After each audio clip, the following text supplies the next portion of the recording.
1년의 마지막 주일. 자, 오늘이 52주째라.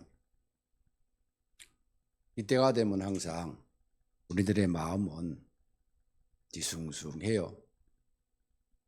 과거 때문에, 미래 때문에 어떻게 살아야 할 것인가, 어떤 계획이 나에게 필요한지, 이런 일 저런 일 때문에 마음이 종종 궁금해지죠.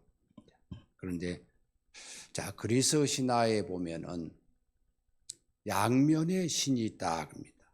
얼굴이 두 쪽이에요. 앞쪽과 뒤쪽에 양면의 신이 있는데, 이 그리스 신화에 보면 그리스 사람들은 뒤쪽에 있는 얼굴은 무엇을 하는 신인가? 과거를 회상하는 신. 앞에 있는 얼굴은, 앞에 있는 쪽은 미래를 향한 우리의 심정의 신 겁니다. 그래서 그들은 그 신이 이 이름을 야누스라 그렇게 붙여놨더라고요. 야누스 겁니다. 이 야누스 신은 앞뒤가 있어서 현재도 볼 수 있고 과거도 볼 수 있고 미래로 볼 수 있는 그런 신이라 합니다. 그래서 우리는 지금은 1년의 마지막 주일 그러니까 뒤를 돌아보아야 되고 한 해를 돌아봐야 되고 미래를 계획하는 그런 시간이 오늘 교회의 이 시간이라 그렇게 생각하죠.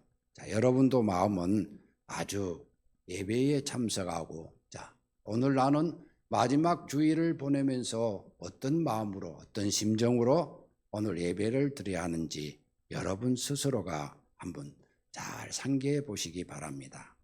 한 해를 돌이켜보며 또 새해를 맞이할 수 있는 우리의 마음의 자세입니다. 우리는 한 해를 돌아볼 때 별일도 아닌 것 가지고 다툴 때도 있었습니다. 얼굴을 붉힐 때도 있었을 거예요. 친구 사이에도 그런 문제들이 종종 있을 것입니다. 또 주어진 내 일에 충성하지 못하고 최선을 다하지 못한 아쉬운 마음도 우리는 항상 기억에 남아 있을 것입니다. 자, 우리는 거룩하신 하나님 앞에서 지나온 1년 동안, 과거보다는 지나온 1년 동안을 새로운 마음과 새로운 다짐을 가지고 어떻게 살았는지를 생각하면 앞으로 미래에 내가 새해에 지향해야 할 목적이 우리에게 목표가 달성되어질 것입니다. 하나님께서 오늘 바울을 통해서 주신 하나님의 말씀은 어떤 게 바울이 은혜를 받았는지, 또 이 말씀을 통해서 내가 어떤 마음으로 예배에 참석해야 되며 나는 성도로서의 어떤 의무가 나에게 주어진가도 우리 스스로가 한번 살펴보고 다짐해 볼 시간이라 봐요.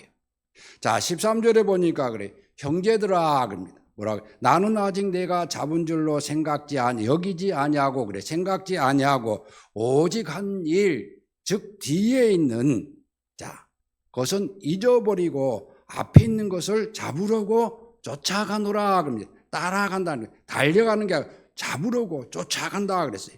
그런데 지금 성경은 이 쫓아가는 게 아니고 달려간다 그러더라고요. 쫓아가는 것과 달려가는 것은 여러분이 한번 차이를 생각해 봐. 얼마나 급하면은 쫓아가야 됩니다. 달려가는 것은 여러분이 생각 늦어도 되겠지 그런 마음인데, 쫓아가는 마음은 떠나면은 못 잡아요.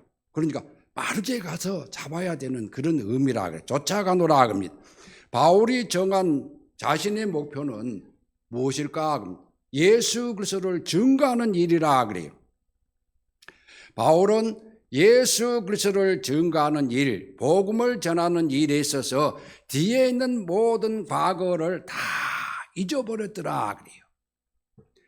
바울이 예수님을 만난 이후에 자신의 모든 과거를 배설물로 여기더라. 좋은 일, 자랑하고 싶은 일, 성공하고 싶은 일, 다 이런 모든 일들을 다 배설물로 여겼더라 그래. 그리고 버렸답니다. 그러면서 나는 오직 예수 그리스도만 위하여 내 몸을 헌신하고 정신을 헌신하고 그래서 예수님만 따라가겠노라, 쫓아가겠노라. 그런 의미가 오늘 13절의 말씀입니다. 이 말씀을 보니까 예수님을 만난 바울은 그 이후로 완전히 180도로 변화되어 버렸어요. 자, 여러분은 예수 그리스도를 만난 지금까지 만난 이전의 나의 모습과 여러분이 한번 상상을 해 보셔야 합니다. 스스로가 한번 비교를 한번 해보세요. 앞뒤과 여러분의 모습을 한번 상상해 보고 나는 어떻게 변했는지 스스로가 판단해 볼 수 있을 것입니다. 주위 사람들이 나를 볼 때에 그 사람들이 나를 평가하는 것, 예수를 믿은 후와 전의 모습도 우리는 종종 들을 수 있으라 그렇게 보여지죠. 자신이 이루어 놓은 업적 때문에 자랑하고 싶은 과시한 마음도 또는 오직 예수 그리스도만을 자랑했던 바울, 어떻게 그렇게 변할 수 있었을까? 바울의 이야기는 제가 말씀을 안 드릴게요. 여러분도 잘 알고 계실 것입니다.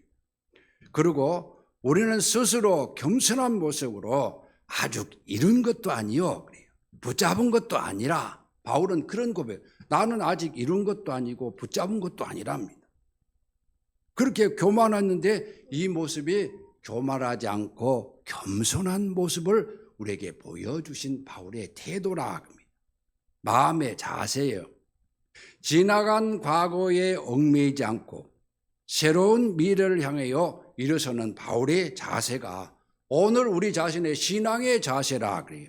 이 자세는 바울이 스스로가 변한 것은 아닙니다. 예수 그리스도를 만난 이후에 그의 신앙관이 완전히 변화되어 버렸어요. 그리고 그는 죽어도 예수입니다. 살아도 예수예요. 자기가 자랑하고 싶은 거 다 포기해 버렸어요. 잘난 것도 포기해 버렸고 집안도 다 포기해 버리고 오직 예수. 그러니까 그들의 신앙관이 완전히 달라져 버린 것입니다. 이것은 무엇을 의미하는가 하면은 우리도 새해 미래를 맞이할 수 있는 축복의 한 해를 맞이할 수 있는 비결이라 그렇게 봐요. 과거에 매여 있으면은 여러분 미래에 들어갈 수가 없을 것입니다. 그래서 과거를 버려야만 미래를 받아들일 수 있기 때문이에요. 이것이 우리에게는 새해를 맞이할 수 있는 축복의 비결, 날아온 새로운 길을 가는 축복의 문이 열려지는 길이라 그렇게 보입니다.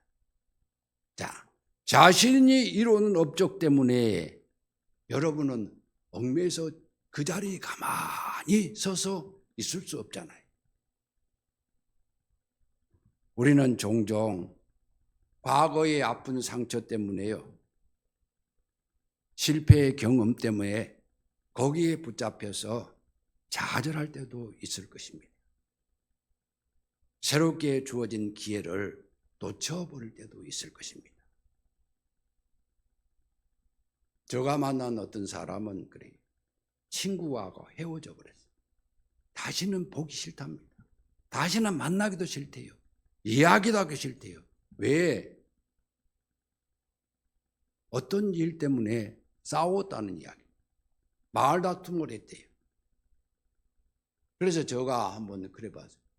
그러면은 누가 손해일까? 나는 그 친구를 포기해버리고 만나지도 않고 이야기도 할 거 싫대요. 그러면 누가 손해갈 테요? 여러분의 친구가 여러분과 헤어져 있는 상태라면 여러분은 누가 더 손해일까요? 친구가 손해볼까요? 내가 손해볼까요? 그 친구를 만나니까 아무 일도 없어요. 그 사람 마음은 평온해요.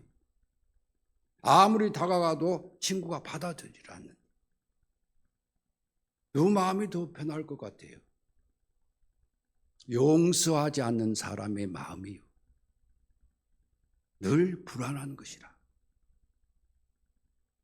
우리는 성경에서 사랑보다 용서가 더 귀할 것입니다. 예수님은 우리에게 사랑을 가르쳐 주었죠. 또한 용서를 가르쳐 주었습니다. 저는 거기에 용서가 사랑보다 더 귀하다 그래요. 왜 그런지 알면 용서를 할 줄 알면 내 자신이 변화되고요, 내 자신의 마음의 문이 열려지고 그때에 모든 사람들 다 포옹하고 받아들일 수 있을 것입니다. 그러나 우리는 용서를 하지 않으면요, 저 사람도 의심하고 이 사람도 의심하고 부인도 의심하고 남편도 의심하고 자식도 의심해요. 그 왜 그런지 압니까? 용서하지 않는 마음 때문에 그래요. 그 마음은 누굴까? 자신의 마음. 다른 사람 마음도 내 자신의 마음을 내가 용서하지 못해서 결국은 외톨이가 되는 분들이 종종 있어요. 반대로 바울은 이랬습니다. 자기가 이루어 놓은 업적이 엄청나게 많았어요. 자랑하고 싶은 일도 엄청나게 많았습니다. 그걸 왜 잃어버린 줄 알죠? 지금 우리 주위에는 내가 이루어 놓은 업적입니다. 또 그 업적과 자랑 때문에 교만하고 자만하다가 넘어지는 사람이 우리 주위에 수없이 많이 있죠. 여러분들도 많이 보았을 것입니다. 그러니까 지금이라도 그래요. 이 시간 우리는 오늘이라는 현재에 초점을 맞추어 놓으면은 미래는 우리가 기대감을 가지고 기다리고 바라보는 현재라 그렇게 보아집니다. 여러분 미래는 아주 까마득하죠. 보이지 않는 세계라 합니다. 보통 사람들은 다 그럴 거예요. 미래가 뭐냐고 물으면은 이제 보이지 않는 세계, 내가 앞으로 가야 할 곳, 어떤 것도 이루어지지 않는 미지의 세계로 우리는 미래라 합니다. 여러분 자신도 그러나요? 미래. 그런데 제가 여러분에게 말씀드리고 싶은 것은 미래는 나의 기대감을 가지고 바라보는 현재가 나의 미래입니다. 자, 여러분의 미래도 그럴게요. 현재 나가 기다리고 바라는 그 어떤 생각을 가지고 있는 현재 지금 나의 위치가 나의 미래라 합니다. 자, 미래를 여러분은 이제 다르게 생각을 한번 해요. 아직 이루어지지 않은 미지의 세계, 미래가 뭐냐 그러니까 아직 보이지 않는 저 천국 같은 이야기입니다. 그러면은 그 미래가 여러분에게 손에 잡힐까요? 이루어질까요? 그런 미지의 세계를 우리는 미래라고 안 하고 내가 기대를 가지고 믿음을 가지고 소망으로 바라볼 수 있는 현재가 나의 미래라. 그렇게 우리는 미래를 다르게 생각할 수 있을 것입니다. 그러기 위해서는 우리는 우리 스스로 자기 자신에게 이렇게 한번 여러분 자기 자신에게 어떤 것을 전해 주고 싶어요? 나는 할 수 있다. 나는 더 잘할 수 있어. 그보다 나는 더 잘할 수 있어. 내 힘이 아닌 하나님이 나에게 주신 능력으로 내는 모든 것이 가능할 수 있다는 자신을 여러분 스스로가 자신에게 자꾸 주입을 시켜야 돼. 그래야 불안감이 없어집니다. 그러면 여러분의 자신은 바꾸어질 수 있을 것입니다. 할 수 없는 게 아니고 할 수 있다고 여러분 자신은 긍정적인 마음을 스스로가 자꾸 주입을 시켜야 돼요. 그래야만 가능합니다. 운동선수들도 1등이 목표인 사람은 나는 할 수 있어. 그래, 내가 부족한 것은 하나님께서 채워주실 것이라. 스스로가 자기 자신들에게 항상 주입을 시킵니다. 이런 이야기들을 세상 사람들은 자기 자신에게 자신의 체면을 거는 법이라 그럽니다. 그런데 우리는 할 수 있다는 자신감을 가지면 됩니다. 성경 빌립보서 4장 13절에 보시면은 내게 능력 주시는 자 안에서 내가 모든 것을 할 수 있느니라. 내게 능력 주시는 자 안에서 내가 모든 것을 할 수 있느니라 그랬는데 마태복음 17장 20절에는 자, 너희가 만일 예수님이 하신 이야기 제자들에게 너희가 만일 믿음이 한 겨자씨만큼만 있으면은 이 산을 명하여 여기서 저기로 옮겨라 하여도 될 것이요 그럽니다. 그런데 여러분 겨자씨 보았어요? 한 번이라도? 겨자씨 본 사람? 이 성경에 겨자씨 같은 믿음이라 합니다. 겨자씨.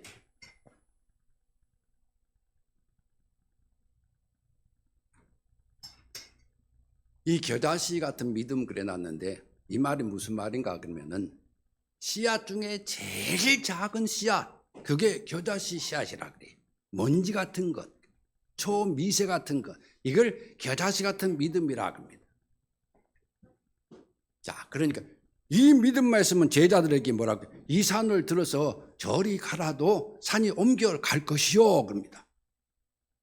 이 이야기를 들은 어떤 성도들은 나는 맨날 기도했는데 안 옮겨가더라. 그럼 뭐가 없는 거예요? 예수님 말씀이 틀릴까요? 그 사람에게 겨자씨 같은 믿음이 소유하지 않고 있다는 증거입니다. 그런데 현재는 성경이 이루어져 버려서요, 이 성경에 비유를 들어주신 것이라 그래요. 예수님이. 그래, 겨자씨 같은 먼지 같은 밀가루 같은 조그만 믿음만 나에게 있으면은 모든 것이 가능하다는 사실을 제자들에게 가르쳐 주신 이야기입니다. 자, 그리고 요한일서 5장 4절에 보니까 이런 말씀이 있더라고. 뭐냐면 하나님께로 난 자들은 세상을 이기느니라 그래. 세상을 이김은 이것이니 우리의 믿음이니라 그랬거든. 자, 여러분이 세상을 두려워할 필요가 없잖아. 여러분의 겨자씨 같은 믿음 말씀, 이 세상을 이길 수 있다 그랬죠. 이것이 사실이랍니다. 그러니까 우리는 세상을 두려워하지 말고요, 세상을 여러분이 이제 지배할 수 있어야 됩니다. 시간도 여러분이 지배해 가는 것이라 그래. 어떤 분들은 그래요. 나는 시간이 없어. 근데 시간이 없어. 시간은 세상 사람들 다 24시간 통일해요. 근데 그 시간에 지배를 받으면 나는 항상 부족해요, 시간이. 그러나 그 시간을 내가 지배하게 되면은 24시간이 어마어마하게 긴 시간이에요. 남을 수 있는 시간이랍니다. 그러니까 이제는 시간의 지배를 받지 말고 여러분은 시간을 지배하는 자가 되어져야 됩니다. 그래야만 세상을 이길 수 있을 것이라 그래요. 자, 중요한 것은 오늘 제가 여러분에게 말씀드리고 싶은 것은 믿음입니다. 믿음. 자, 믿음은 주님을 의지하는 믿음으로 베드로는 바다에 그물을 던졌을 때에 그물이 찢어질 정도로 많은 고기가 잡혔더라. 여러분도 이 믿음을 가지고 자, 그물을 던지면 그물이 찢어지러 잡힐 수 있는 주님의 놀라운 축복이 우리 앞에 펼쳐지는 게 바로 미래라 합니다. 자, 26년에는 이 믿음의 그물을 여러분이 던져서 자, 여러분의 하나님의 축복이 이루어질 줄로 믿습니다. 이 믿음이 오늘 우리에게 필요해요. 여러분은 신년도 계획을 이미 다 세워놓았지요. 목표가 정해졌으리라 그렇게 믿습니다.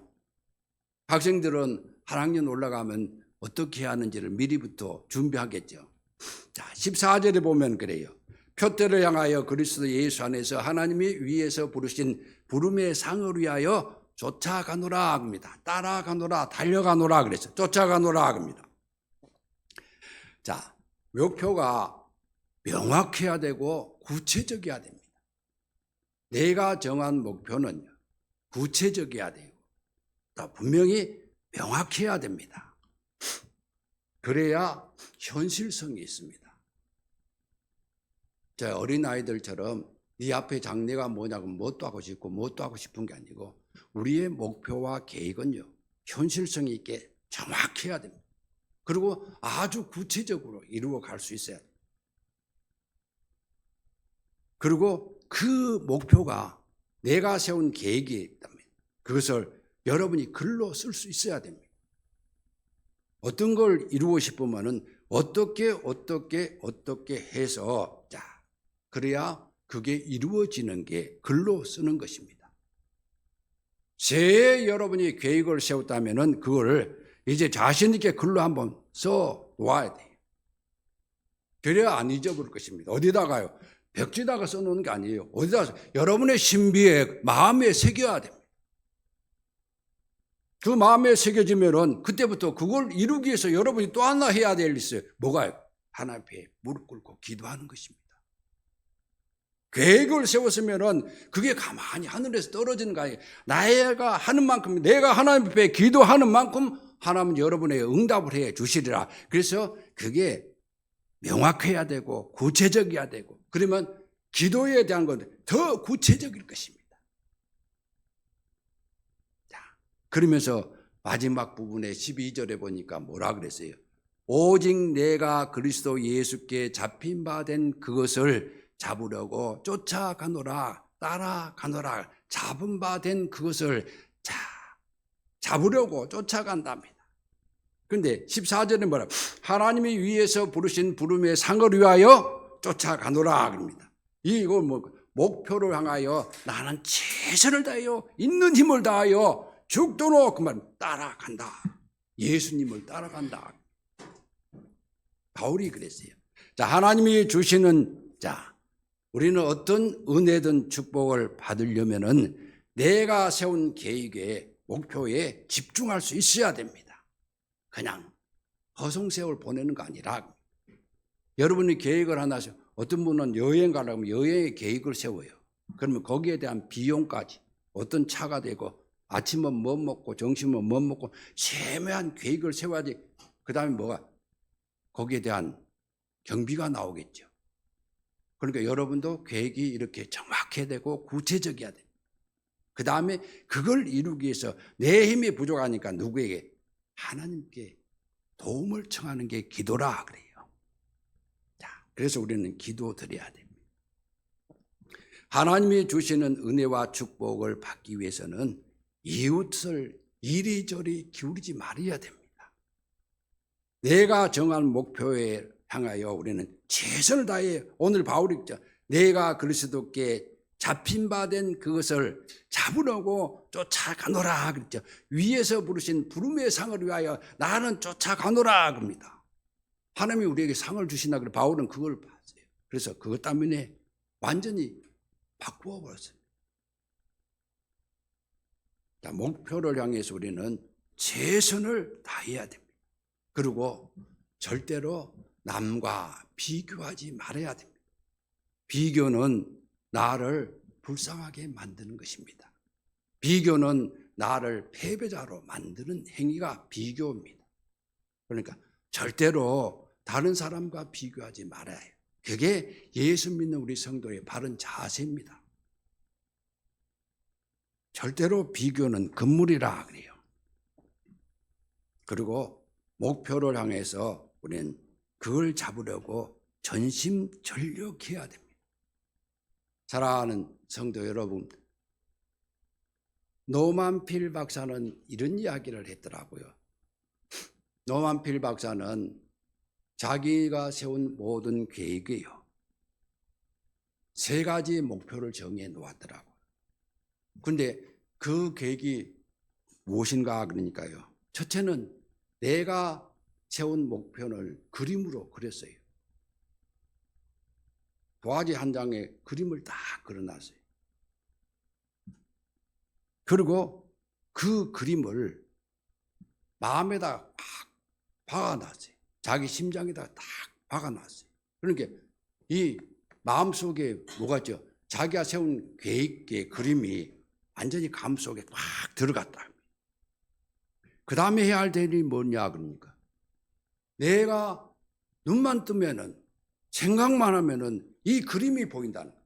그러니까 그걸 아직 이루어지지 않았지. 그걸 이루기 위해서 그는 일어나면은 첫째가 기도했다.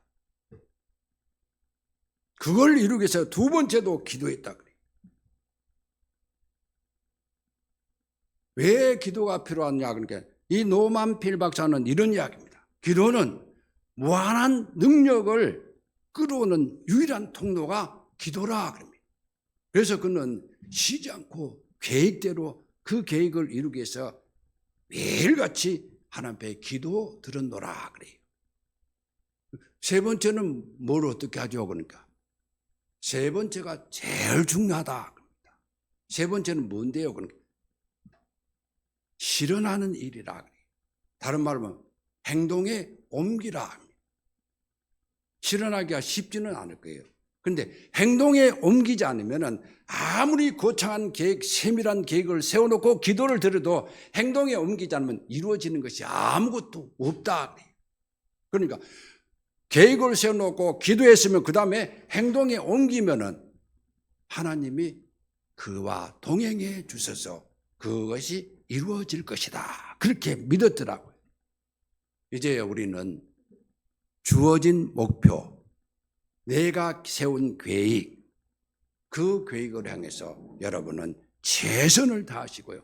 하나님 앞에 기도드리면은 하나님의 능력을 의지하게 되면은 그만 주님께서 여러분의 그 계획대로 이루어 주실 것이라 그래요. 자, 금년에 교회의 계획도 세워졌으면 교회의 계획은 목사만 하는 것 아닙니다. 여러분이 함께 기도해 주어야 될 일입니다. 여러분이 함께 동행해 주어야 될 일, 힘써야 될 일들입니다. 자, 여러분의 계획도, 교회의 계획도, 또 부모의 계획도, 아내의 계획도, 남편의 계획도 다 틀릴 것입니다. 그거를 이루어지느냐, 이루어지지 않느냐는 여러분 자신의 행위에 있다는 사실을 믿으시고요. 자, 새해는 여러분이 세운 계획에 하나님의 능력이 함께해서 꼭 이루어지는 축복의 새해를 맞이하시기를 주님의 이름으로 축원합니다.